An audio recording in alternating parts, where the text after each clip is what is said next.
Assalamualaikum warahmatullahi. Dapur, sumur, kasur. Kasur, sumur, dapur. Seolah-olah wanita terpaut dengan 3 itu tadi. Seolah-olah wanita tidak bisa berbuat lebih banyak daripada itu. Bahkan di tengah masyarakat jahiliyah, bayi perempuan mendatangkan aib sehingga mereka lalu dikubur hidup-hidup. Maka datang Islam dengan tegas mencanangkan satu revolusi yang mengangkat harkat dan martabat kaum wanita. Nabi bersabda, "An-nisa'u imadul bilad. Iza saluhat saluhal bilad, wa iza fasadat fasadal bilad." Wanita adalah tiang negara. Jikalau baik wanita, baiklah negara. Jikalau rusak wanita, hancurlah negara. Dalam berbagai ayat Al-Quranul Karim menjelaskan tentang wanita dan peranannya. Al-Quran bercerita tentang Siti Hawa. Al-Quran bercerita tentang anak perempuan Nabi Adam, Iklimah dan Labuda, yang menyebabkan Habil dan Qabil saling berbunuh-bunuhan. Al-Quran menceritakan bagaimana ibunya Nabi Musa mendapat wahyu untuk menghanyutkan anaknya di hilir sungai Nil. Al-Quran bercerita tentang Siti Maryam, ibu daripada Nabi Isa. Al-Quran bercerita tentang 2 putri Nabi Yusuf, yang akhirnya salah satunya menjadi istri daripada Nabi Musa. Pun Al-Quran bercerita tentang Ratu Balkis, seorang wanita yang menjadi penguasa di negeri Sabah, yang demikian besar pengaruhnya dan wawasannya. Dan banyak lagi Al-Quran menceritakan keadaan kaum wanita. Sampai-sampai dalam Al-Quran ada satu surah yang dinamakan surah An-Nisa. Ini seluruhnya berarti bahwa Al-Quran telah menempatkan kaum wanita dalam satu posisi yang mulia dan terpuji. Al-Quran memberikan emansipasi, bahwa wanita berhak mengejar kemajuan sebagaimana halnya kaum laki-laki. Tetapi sungguh pun demikian, Al-Quran tetap memberikan batasan-batasan sepanjang emansipasi itu tidak bertentangan dengan kodrat kewanitaan itu sendiri. Kalau persamaan dan kemajuan, kalau emansipasi dan hak asasi sudah tidak sesuai lagi dengan kodrat kewanitaan, pada akhirnya bukan mengangkat harkat dan martabat kaum wanita, justru malah merendahkan derajat dan martabat kaum wanita itu sendiri. Seperti sebagian besar wanita ini, mereka berteriak menuntut tentang persamaan hak, tapi mereka melupa apa batasan daripada persamaan hak itu sendiri. Sesungguhnya Islam dengan segala konsepsinya yang mengangkat martabat kaum wanita itu, memberikan keleluasaan kepada kaum wanita untuk maju bersama laki-laki sepanjang tidak menginjak-injak kodrat kewanitaan itu sendiri. Kalau sudah sampai kepada menginjak kodrat kewanitaan, maka akan merendahkan martabat kaum wanita. Sebab apa? Secara fisik dan psikis, agaknya memang laki-laki sudah ditakdirkan oleh Allah untuk menjadi pembimbing bagi kaum wanita. Walaupun tidak tertutup kemungkinan wanita tampil sebagai pemimpin, tetapi dari segi fisik biologis misalnya, laki-laki itu diciptakan kekar, kuat, untuk memikul dan melaksanakan tugas-tugas yang berat. Sedangkan perempuan pada umumnya adalah lembut, ayu, lemot, denok, geboy, dan lain sebagainya. Maka kalau kita baca sejarah, Allah itu belum pernah mengutus rasul perempuan. Semua rasul laki-laki. Sebab apa? Secara fisik biologis tugas kerasulan lebih dimungkinkan oleh seorang laki-laki. Tugas rasul itu berat. Kadang-kadang perang, dicaci maki, berhadapan dengan ujung tombak, ujung pedang dan lain sebagainya. Makanya seluruh rasul laki-laki, dan Allah belum pernah mengutus rasul perempuan. Dari segi lain, perempuan itu banyak terhalang untuk melaksanakan ajaran agama. Misalnya, 1 minggu dalam sebulan, perempuan itu terkena cuti khusus, mengalami masa menstruasi, tidak sholat, tidak puasa, tidak melaksanakan ajaran agama yang tidak dibolehkan pada saat menstruasi itu. Kalau ada rasul perempuan, lalu saat malaikat akan menyampaikan wahyu, kebetulan rasulnya sedang men, wah, itu bisa balik-balik lagi malaikat Jibril ke langit itu. Mau turun nyampein wahyu, balik lagi ke atas, ditegur, kenapa balik lagi Jibril? Rasulnya lagi head.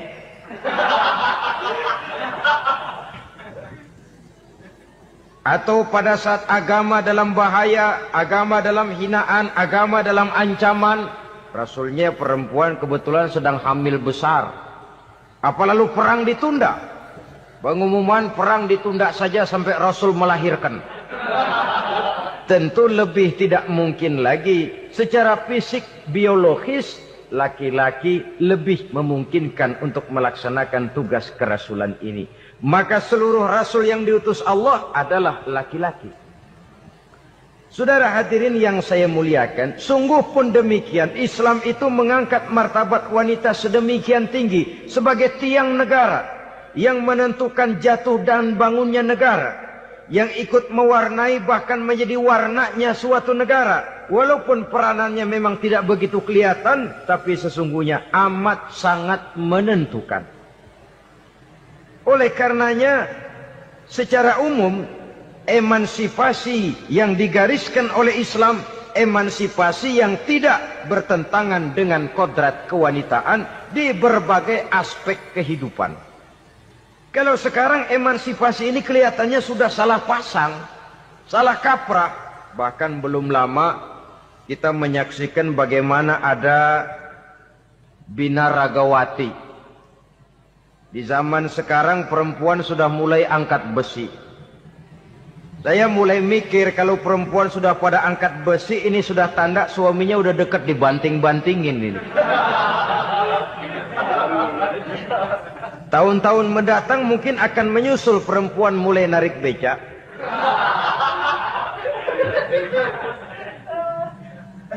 Nampaknya kan sudah tidak lagi mengindahkan kodratnya sebagai wanita. Ada olahraga yang hanya pantas dikerjakan oleh laki-laki. Oleh karena itu pada kesempatan ini kita akan mencoba melihat peranan wanita dari berbagai dimensinya. Yang pertama, peranan wanita sebagai istri. Adalah Rasul memilih istri pertamanya Sayyidatuna Khadijah radhiyallahu anha.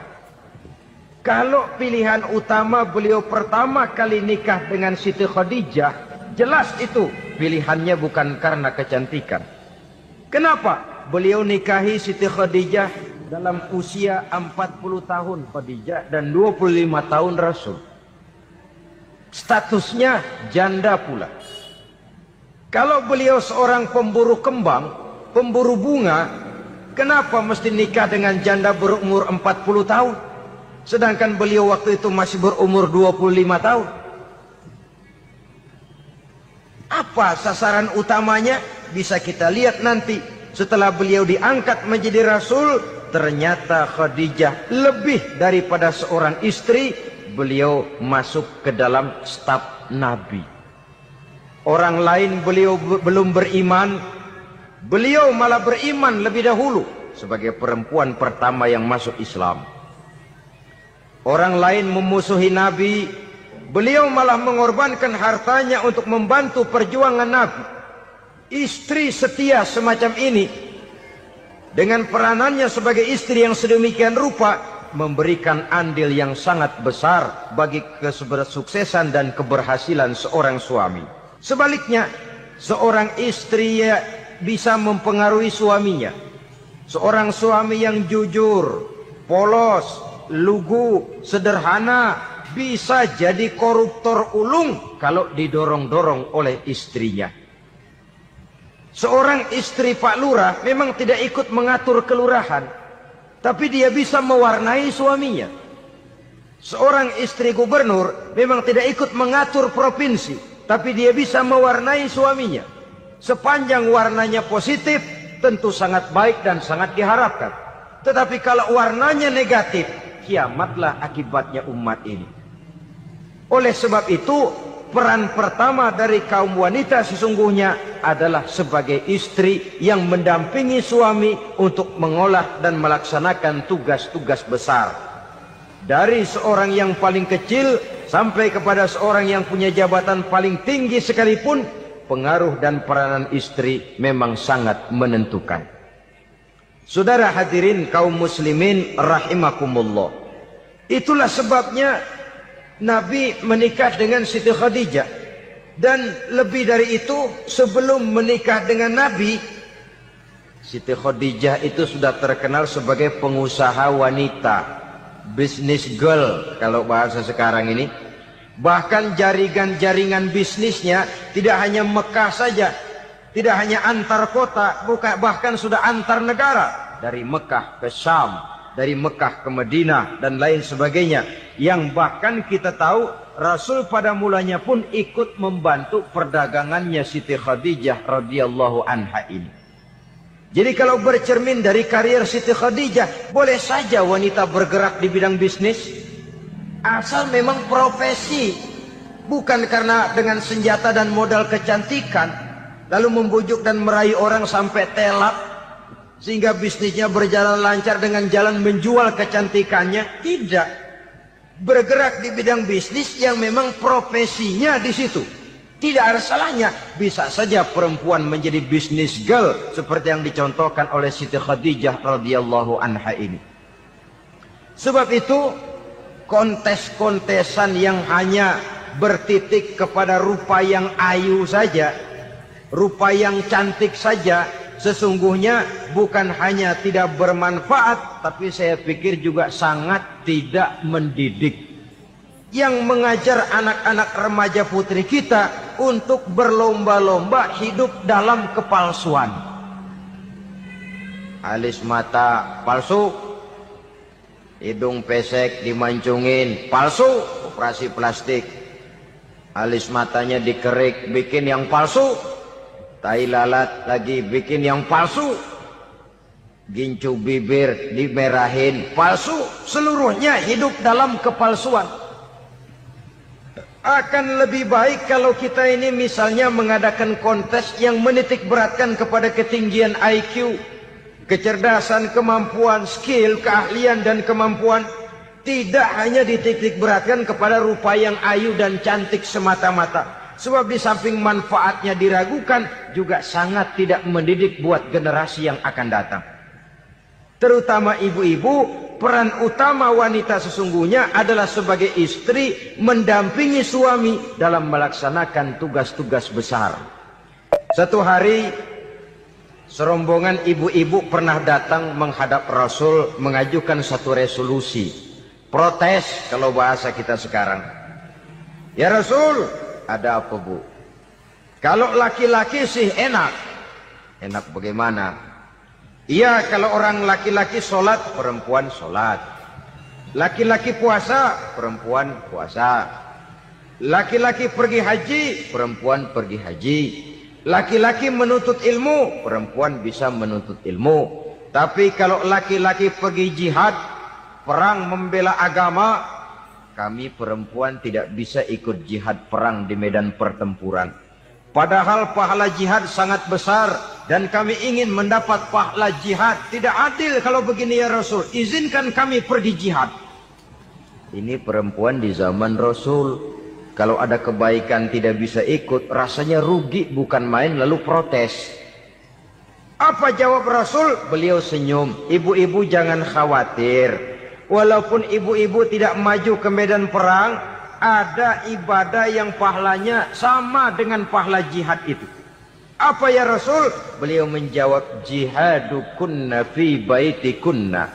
Jihadnya ibu-ibu, jihadnya kaum wanita adalah di rumah tangganya sebagai istri. Memasak makanan suaminya, mencuci pakaian istrinya, mengasuh, merawat dan membesarkan anak-anaknya, itu seluruhnya bagian daripada ibadah yang pahalanya tidak kurang dengan pahala jihad. Kenapa? Al-Quran itu memberikan sesuatu sesuai dengan kedudukannya.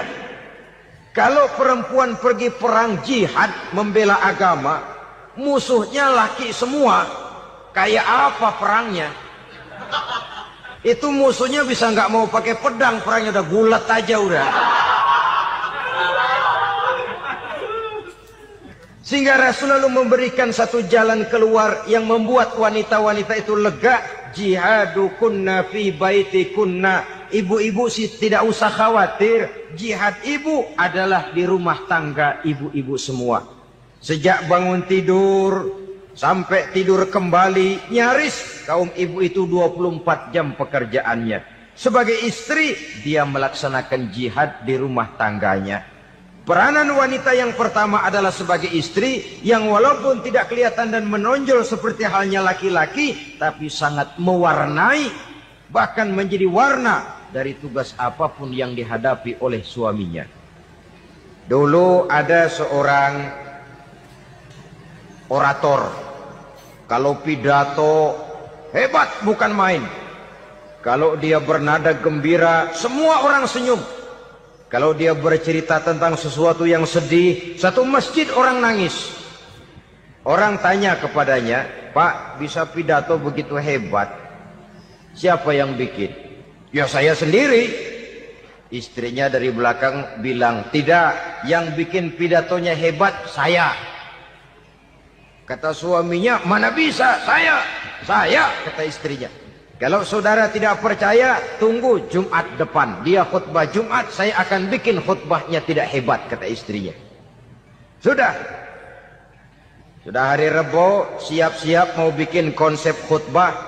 Baru mau nulis, datang istrinya. "Bang, tolong pegangin anak, saya mau ke warung." Mau bikin konsep lagi, kata istrinya, "Bang, tolong ini, tolong itu, tolong ini." Sampai mau berangkat khutbah Jumat, khutbah belum selesai dibikin. Begitu naik mimbar, kehabisan bahan. Sudah 10 menit masih ama ba'du, ama ba'du, ama ba'du. Ini yang dengar heran, ini orang kok bicaranya bisa cuma amat sama badu, amat sama badu saja. Di situ kelihatan saudara-saudara betapa peran serta istri yang walaupun tidak kelihatan oleh pandangan mata yang zahir, tapi teramat sangat menentukan. Sekali lagi, tidak ada seorang suami bisa sukses jadi apapun dia tanpa peran serta istrinya di rumah. Tidak ada kemajuan yang bisa diperoleh kalau tidak karena peran serta istrinya di rumah. Tidak ada kesuksesan yang bisa diraih tanpa keikutsertaan daripada istrinya di rumah. Walaupun suaminya yang dikenal orang, suaminya yang dipuji orang, suaminya yang disanjung orang, bagian besar tetaplah saham dan andil daripada istrinya yang di rumah itu. Ini makna an-nisa imadul bilad. Wanita adalah tiang negara. Jikalau baik wanita, baik negara. Jikalau rusak wanita, hancur negara. Karena wanita, negeri Sabah menjadi terkenal, tentram, aman, wawasan politiknya luas. Seorang semacam Cleopatra bisa menaklukkan Julius Caesar. Dan begitu selanjutnya. Banyak cerita-cerita betapa wanita yang berperan di belakang layar ini bahkan bisa menggoyangkan negara. Bahkan yang paling dekat saja contoh dengan kita, Senator Gary Hart. Saudara masih dengar tentu itu. Betapa harus terpaksa mengundurkan diri dari pencalonan presiden Amerika karena kasusnya dengan Donna Rice itu, dengan hostess itu. Betapa di sini seorang perempuan atau seorang wanita sanggup membongkar seseorang yang punya masa depan ceria untuk menuju kursi kepresidenan dari suatu negara adidaya seperti Amerika bisa gagal berantakan karena skandalnya itu. Apa penyebabnya? Wanita. Tapi wanita juga bisa menyebabkan menjadi cambuk majunya laki-laki. Wanita juga bisa menghancurkan dan mengubur laki-laki.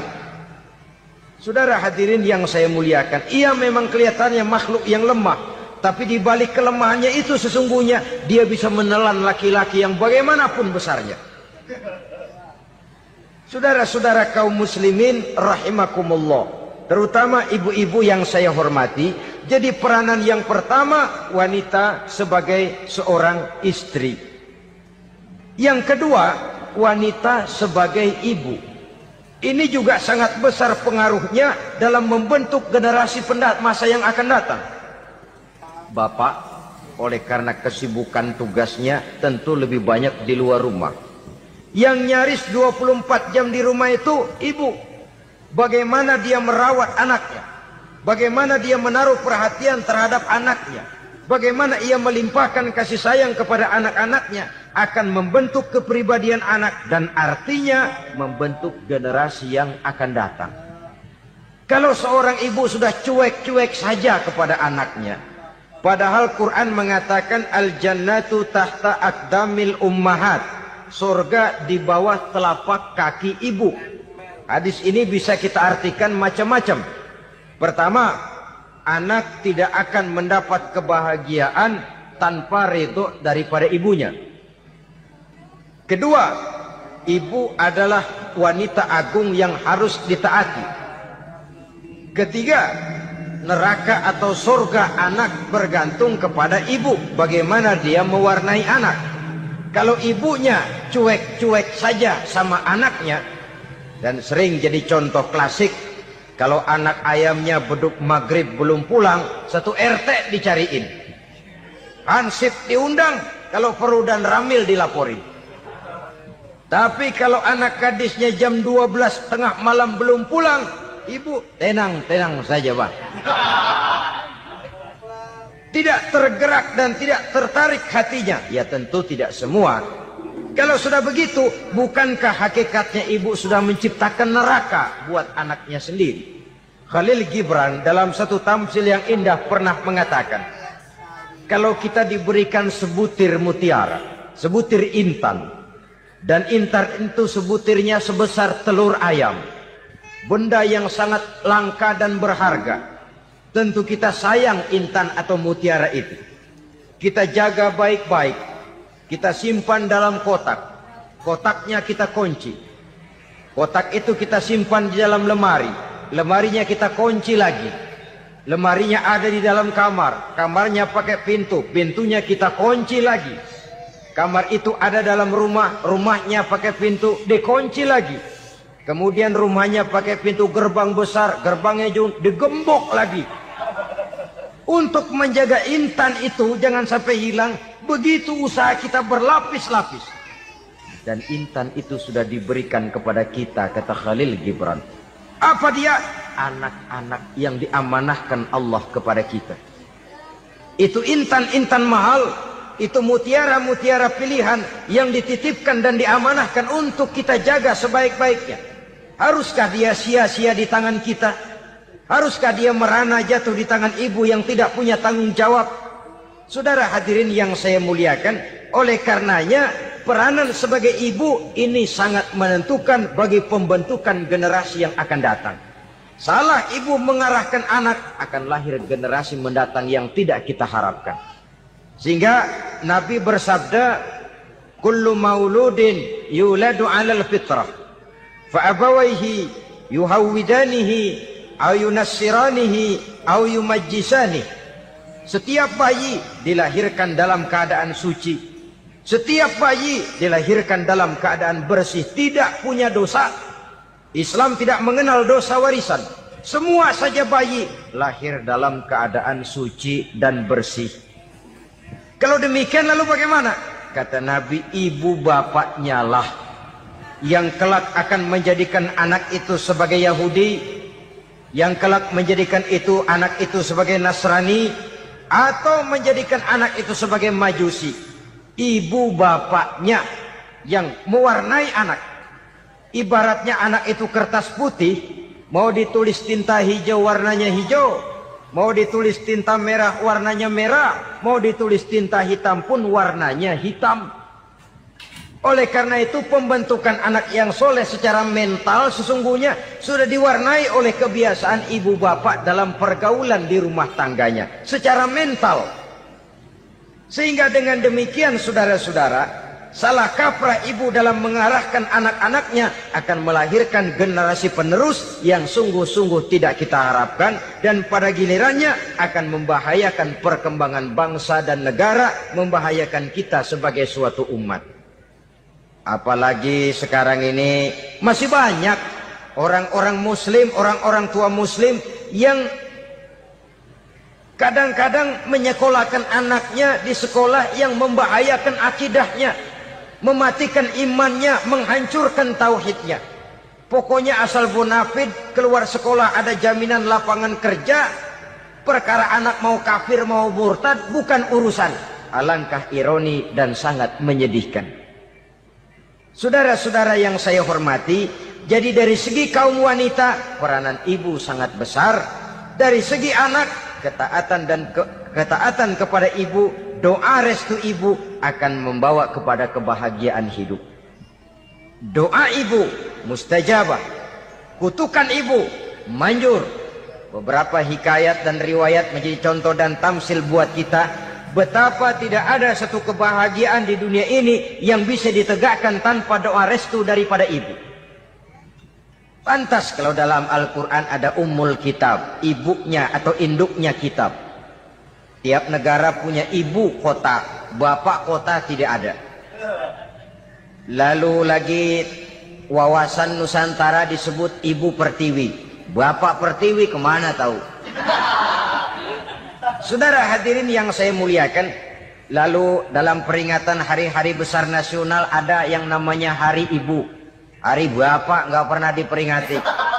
Ada Hari Ibu, dan ibu itu pun ada Ibu Kartini, ada Ibu Dewi Sartika, dan macam-macam lagi yang seluruhnya merupakan refleksi dan gambaran betapa peranan kaum wanita di dalam kehidupan ini yang memang banyak mewarnai dan menjadi warna dari suatu kegiatan. Saudara-saudara kaum muslimin rahimakumullah, apabila yang pertama tadi kita melihat peranan kaum wanita sebagai istri, betapa ia berpengaruh besar dalam ikut menunjang keberhasilan dan kesuksesan suaminya. Kemudian pada peranannya yang kedua, wanita sebagai ibu di rumah tangga, betapa ia ikut membentuk, mempengaruhi, mewarnai dan membimbing kepribadian anak sebagai generasi penerus. Maka pada peranan yang ketiga ini kita akan melihat wanita sebagai social agent, sebagai penggerak kegiatan sosial di berbagai bidang kehidupan. Apakah itu bernama majelis taklim, apakah itu bernama perkumpulan dan yayasan-yayasan kemanusiaan, organisasi-organisasi yang bergerak di bidang pendidikan, bahkan di zaman sekarang bukan hanya menjadi penggerak sosial, bahkan sudah banyak kaum wanita yang menggerakkan satu bangsa. Dunia mengenal Margaret Thatcher, dunia mengenal Indira Gandhi, dunia mengenal Bandaranaike, dunia mengenal Corazon Aquino, dunia mengenal Golda Meir dulu itu dari Israel. Dunia mengenal Imelda Marcos yang ambisius, tapi yang kemudian melangkah kepada jalan yang negatif dari tujuan semula. Ini bukan hanya sekedar social agent, tapi bahkan sudah mengarah kepada menggerakkan dan mewarnai suatu bangsa. Islam membuka pintu ke arah itu. Wanita duduk dan berfungsi sebagai social agent, mengurus berbagai macam perkumpulan yang bertujuan kepada kebajikan, menyantuni yatim piatu, memelihara kesehatan, menyayangi binatang, memelihara kelestarian lingkungan dan lain sebagainya. Islam membukakan pintu sepanjang peranan sebagai istri dan sebagai ibu tidak diabaikan. Ini sebab yang utama. Salah seorang perempuan, kaum wanita, kalau terlalu aktif berorganisasi, terlalu aktif bermasyarakat, terlalu aktif dalam berbagai macam perkumpulan, lalu melupakan tugas utamanya sebagai istri dari suaminya, sebagai ibu dari anak-anaknya. Ibu asik rapat sana, rapat sini. Anak tidak pernah diajak rapat, akhirnya si anak bikin perkumpulan sendiri, rapat menurut versi mereka. Sehingga akibatnya yang timbul anak merasa kurang diperhatikan oleh ibunya. Ngaji bagus, tapi kalau sepanjang hari ngaji saja, suami pulang mau makan tidak ada makanan, mau berganti pakaian belum lagi diteriska pakaiannya, tentu ini melupakan fungsi yang utama.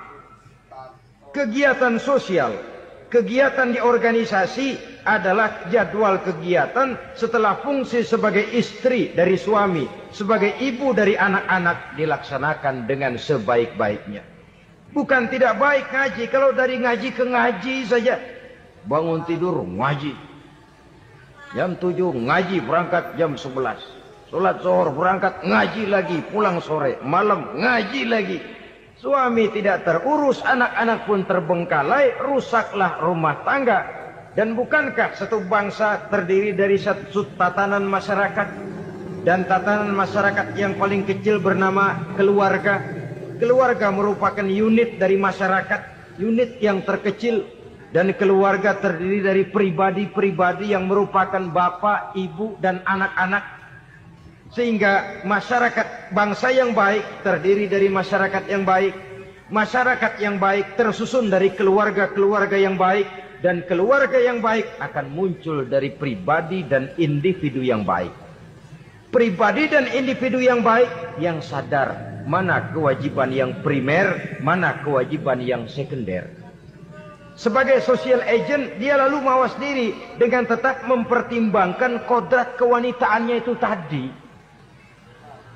Saya ikut prihatin kalau ada perempuan main sepak bola. Dan saya yakin betul kalau perempuan main sepak bola, yang nonton pasti bukan nonton bola.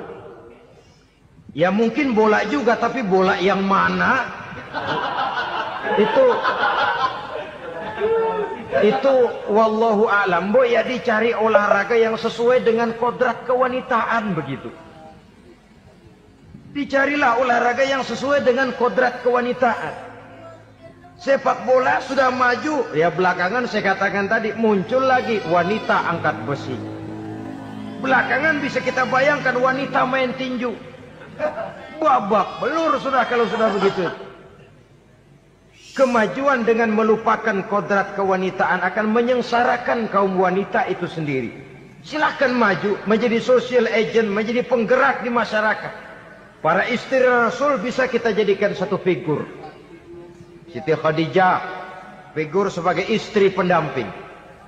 Yang setia, dikala suaminya bingung, ia tampil memberikan pandangan.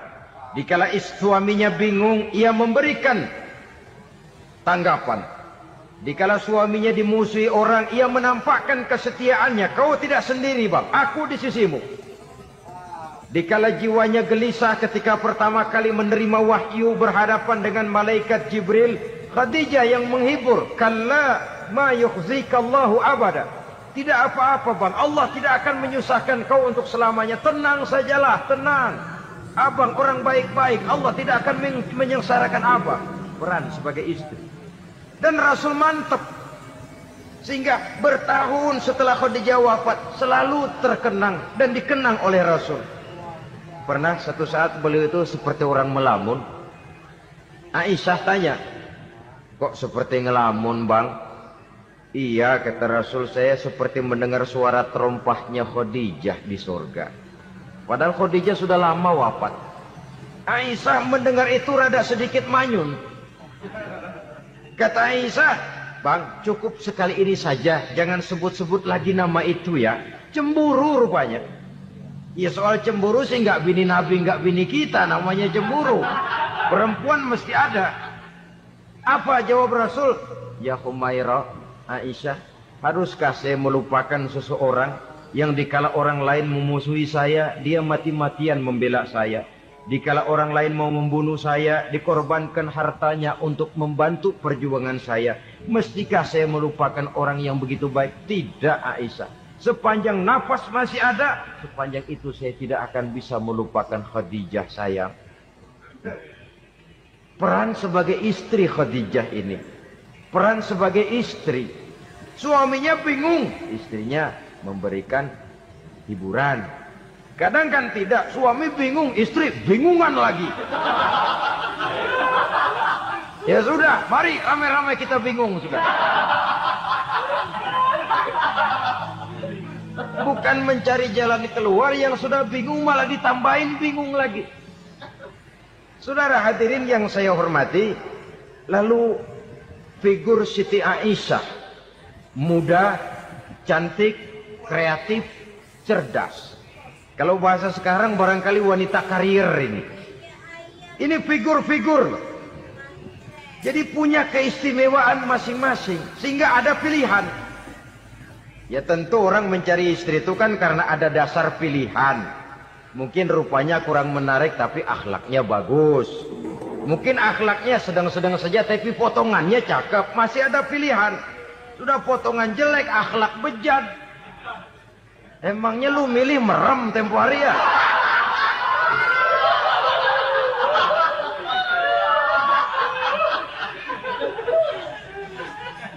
Sudah nggak ada pilihan apa-apa. Lalu ada istri yang punya keistimewaan karena sifatnya yang sabar. Ada yang wataknya itu pemurah. Ada yang sifatnya itu belas kasih. Pendeknya dari istri-istri Rasul kita bisa menemukan figur-figur wanita teladan. Sehingga keliru kalau kaum orientalis barat mengatakan Rasulullah itu katanya sesungguhnya adalah seorang seks maniak. Istrinya banyak. Oh ini memang bajingan ini orientalis ini. Kalau Rasulullah itu seorang seks maniak, tentu yang dinikahinya itu pertama jelas gadis semua. Yang kedua tentu cantik-cantik semua. Dari istri-istri beliau yang dikawininya dalam keadaan gadis cuma Siti Aisyah. Selebihnya janda. Apa pertimbangannya? Menyantuni yatim-yatimnya. Mengayomi janda-janda yang ditinggal suaminya gugur di medan perang. Untuk memperkuat keimanannya. Itu pilihan utama Rasul. Kita sekarang ini ya ngakunya seikut sunnah Rasul, cuma sunnahnya urusan kawin melulu. Ada duit sedikit, kawin maning, kawin maning. Ditanya orang kenapa kawin melulu, sih mas sunnah Rasul. Bukan main. Kalau sudah urusan kawin pahlawan betul sunnah Rasul. Padahal kawin lagi dalam Islam itu sungguh pun boleh tapi tidak diperintah. Tidak diperintah, memang cuma boleh. Itu kalau dalam pesawat itu cuma semacam emergency exit lah ya. Yang tidak boleh sembarang waktu bisa dibuka. Kalau memang sanggup berlaku adil, tafadhol. Kalau tidak, satu juga nggak habis. Lagian saya kira perempuan itu kan cuma perbedaan rupa saja, perbedaan selera saja. Seperti singkong dengan sate, bedanya kan cuma di tenggorokan. Kalau sudah masuk ke perut, kenyangnya kan sama. Perempuan cuma berbeda dalam selera, rasanya barangkali ya, barangkali.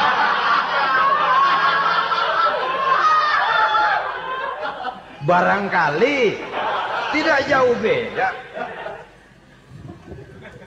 Saudara hadirin, nah Islam ini mengatur lewat pintu yang dinamakan nikah itu tadi. Sehingga dengan demikian bisa dinikmati secara tenang, tentram. Tidak usah manusia ya, kucing saja. Coba lihat kucing. Kalau ikan dia boleh nyolong kucing itu, boleh curi, makannya nggak tenang kucing. Coba lihat ini. Asal dia nyolong ikan, makannya juga mindik-mindik. Matanya nengok kiri, nengok kanan. Ada sedikit gerusak, kabur. Secara nalurinya kucing tahu kalau ini ikan curian, makannya nggak tenang dia. Tapi kalau ikan kita kasih, kucing anteng, geledek juga nyamber, manteng aja dia. Nalurinya mengatakan ini ikan dikasih sama yang punya, tenang dia. Saudara hadirin yang saya hormati, orang juga gitu. Kalau hubungan suami istrinya sudah sah, diikat dengan akad nikah, tenang, anteng, nggak gerasak gerusuk, nggak kayak diubur-ubur maling, anteng aja. Dan yang ngintip juga cuek aja udah. Biarin aja dia ngintip, capek sendirilah.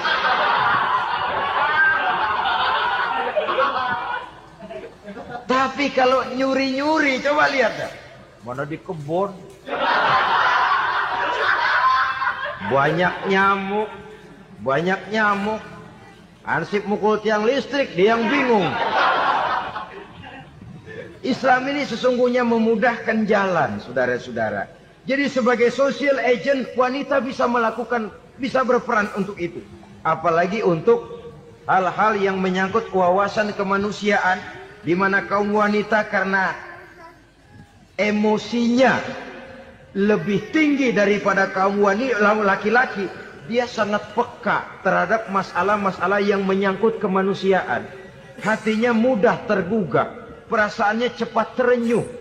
Dengan penderitaan dia cepat tergugah. Dia bisa menjadi social agent tanpa harus melupakan fungsi utama sebagai istri dan sebagai ibu dari anak-anaknya, sebagai istri dari suaminya.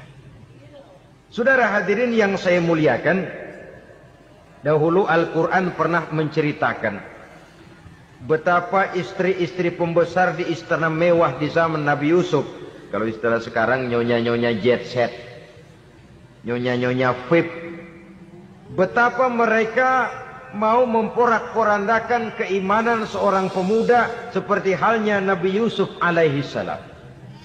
Dan Nabi Yusuf kemudian ternyata tidak mau jadi gigolo yang kerjanya hanya menyenangkan wanita-wanita jet set kelas VIP ini tadi.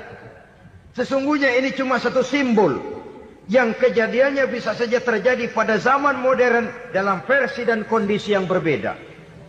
Namun bagaimanapun juga wanita dengan peranannya sebagai social agent, sebagai penggerak masyarakat, sangat besar pengaruhnya dalam ikut mewarnai perkembangan suatu negara.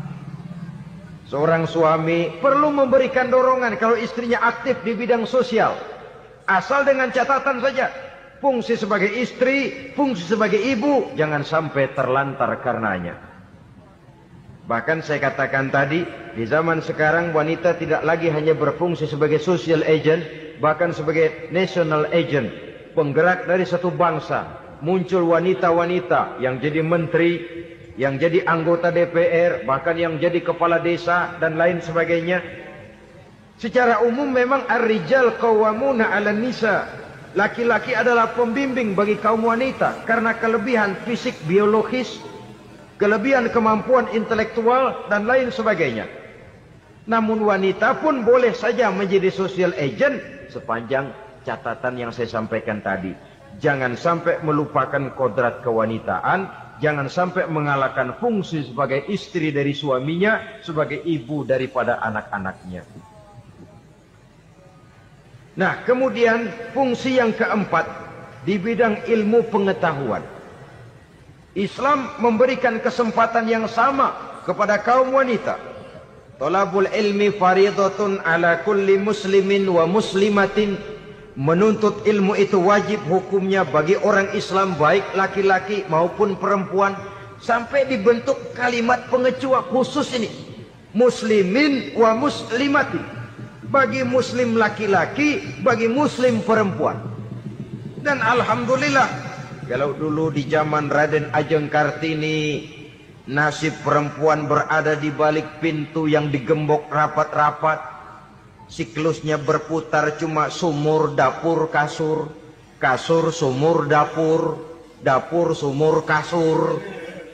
Melingkar di situ satu saja peranan kaum wanita. Memberontak jiwa Raden Ajeng Kartini, menuntut persamaan bahwa wanita berhak maju sama dengan laki-laki, entah Islam sejak 14 abad yang lalu sudah mencanangkan ini, menuntut ilmu wajib bagi laki-laki dan perempuan beragama Islam.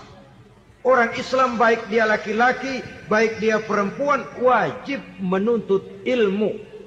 Ilmu dalam artian umum, tidak hanya sekedar fikih tauhidnya, ya di bidang kedokteran, di bidang teknik, di bidang hukum dan lain sebagainya. Ini yang perlu dibanggakan. Kalau perlu, ini yang perlu diadakan kontes. Kontes IQ. Wanita yang paling berprestasi di bidang ilmiah. Wanita yang punya prestasi di bidang menjaga kelestarian lingkungan hidup. Wanita yang punya prestasi menggerakkan sosial, menyantuni yatim piatu, memelihara kesehatan. Adakan kontes macam itu untuk mendorong. Ini enggak, kalau kontes yang diukur betis, bibir, pinggul, payudara, lubang hidung, ukur sekalian kita.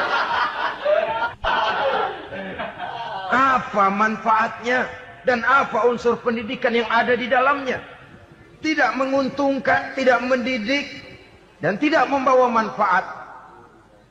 Kecuali lalu yang timbul pola hidup konsumen, pola hidup konsumer, pola hidup yang material, pola hidup yang pola hidup yang gemerlapan.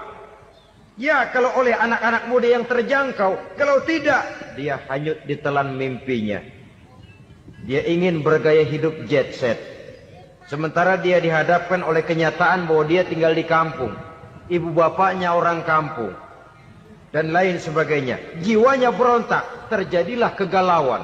Terjadilah kerancuan. Terjadilah komplikasi. Perang di batin. Antara keinginannya dengan lingkungan nyata yang dihadapinya.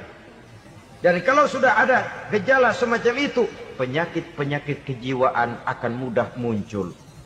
Ini gejala terutama buat orang-orang yang tinggal di daerah transisi. Kota besar bukan, kampung banget juga enggak. Daerah cekak. Akibatnya gayanya ya sering gaya enggak karu-karuan. Gaya kepalang tanggung jadinya. Saudara hadirin yang saya muliakan, akhirnya apa? Santri, tapi lagunya kayak koboi. Koboi, tapi sesungguhnya santri. Saudara hadirin, maka di bidang ilmu pengetahuan wanita mempunyai peranan yang sangat besar. Dia bisa tampil dengan karya-karya ilmiahnya yang membawa manfaat bagi perkembangan agama, bangsa dan negaranya. Majulah kaum wanita dengan ilmu pengetahuan. Tuntutlah ilmu seluas-luasnya. Kita hidup di satu negara yang merdeka. Kita beragama yang memberikan satu keyakinan bahwa menuntut ilmu merupakan kewajiban. Bahwa peranan wanita tidak hanya di belakang dapur. Lain sebagainya yang seluruh. Kemudian yang kelima, peranan wanita dalam bidang agama. Kita bersyukur sekarang ini gejalanya dimanapun pengajian, biasanya lebih ramai pengajian ibu-ibu dari bapak-bapak. Peringatan hari-hari besar keagamaan, biasanya lebih ramai ibu-ibu daripada bapak-bapak.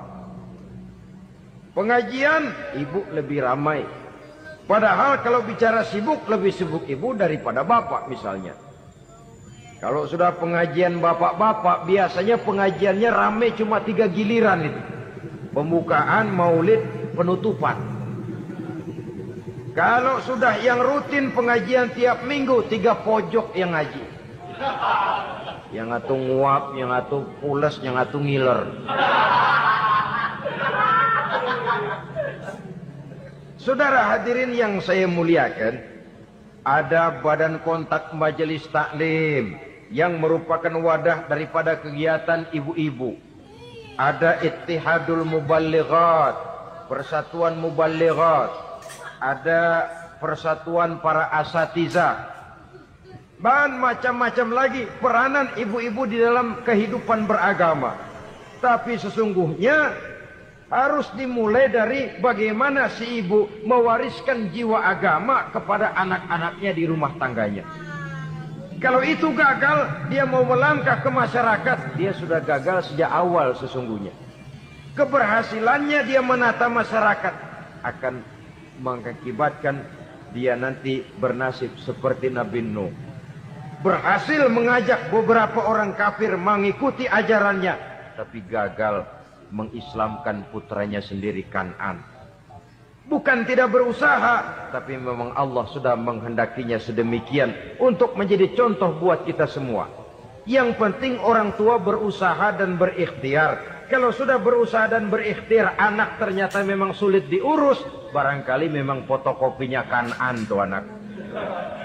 Ya orang tua kalau sudah berusaha, ya tawakallah. Jangan belum berusaha lalu berkata, jangan anak kita, anak Nabi aja ada yang bengal. Ngajar tidak mau, mengajar anak tidak mau, mendidik anak tidak mau, lalu mencontoh Nabi, salah kaprah namanya. Kaum wanita bisa berperan di dalam agama. Ketika Rasul hijrah, itu kan beliau tidak langsung ke Madinah. Dari Mekah itu beliau mengambil jalan arah ke kiri menuju Gua Sur. Ini dalam strategi militer punya makna sendiri. Jenderal yang ulung, ahli strategi militer ini. Di Gua Sur sana beliau tinggal 2 hari 3 malam. Siapa yang membawa makanan ke Gua Sur? Siapa yang menjadi kurir untuk mengintai kegiatan-kegiatan Quraisy setelah Nabi berangkat hijrah? Asma, putri Abu Bakar Siddiq radhiyallahu anhu. Jadi kurir, jadi spion, membawa makanan untuk Rasul dan ayahnya di Gua Sur. Ini peranan wanita. Di tengah bahaya, di tengah keadaan posisi terjepit, Rasul di dalam gua, diamatinya keadaan Quraisy, dilaporkannya kepada Rasul. Jasa seorang wanita bernama Asma, putri dari Abu Bakar Siddiq radhiyallahu anhu. Rabi'atul Adawiyah, seorang sayyidah sufiyah, ahli tasawuf yang terkenal dengan ajaran cintanya kepada Tuhan. Dia bisa menjadi tokoh wanita dalam gerakan sufi oleh karena kegiatannya di bidang agama, dalam arti mujahadahnya kepada Allah Subhanahu wa taala. Dia korbankan bagian besar daripada hidupnya untuk mengabdi kepada Allah. Setelah suaminya meninggal, seumur hidup dia tidak pernah nikah lagi. Bukan tidak cantik, cantik. Bukan tidak ada yang mau, banyak yang meminang. Bahkan diantaranya termasuk Sufyan Tsauri, seorang tokoh juga. Pernah mencoba meminang beliau. Kata Sufyan, Rabi'ah, bagaimana? Kamu kan janda? Iya. Lalu, saya kan duda. Jadi bagaimana? Daripada kita masing-masing sendiri-sendiri kan lebih baik kita join.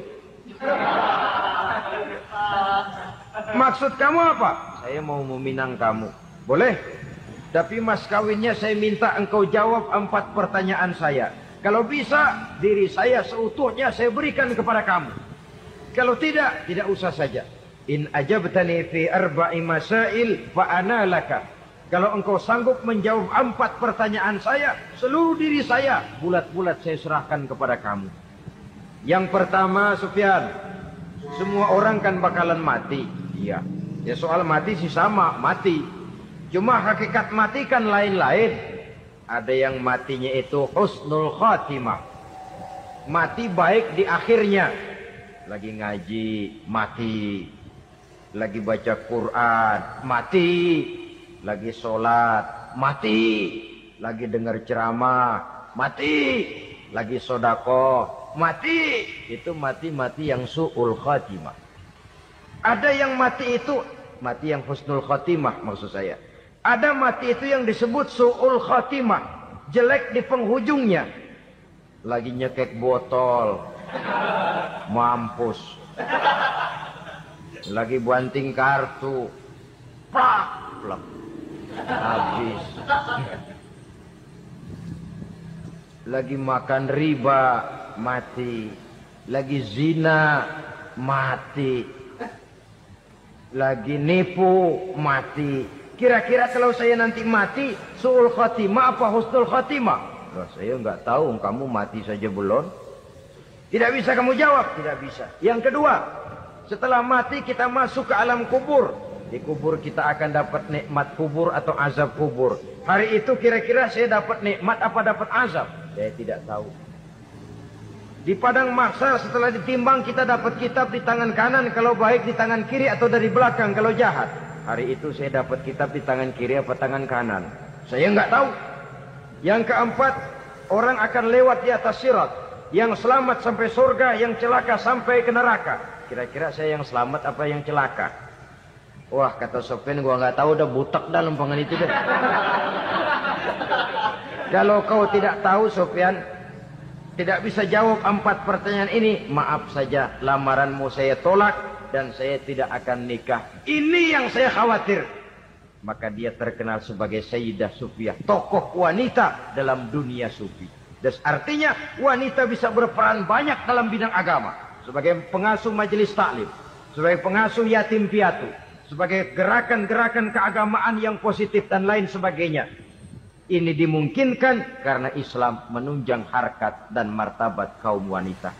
Maka majulah kaum wanita Islam Indonesia dengan tetap menjaga kodrat kewanitaannya. Inilah yang kita sampaikan pada kesempatan ini. Terima kasih atas segala perhatian.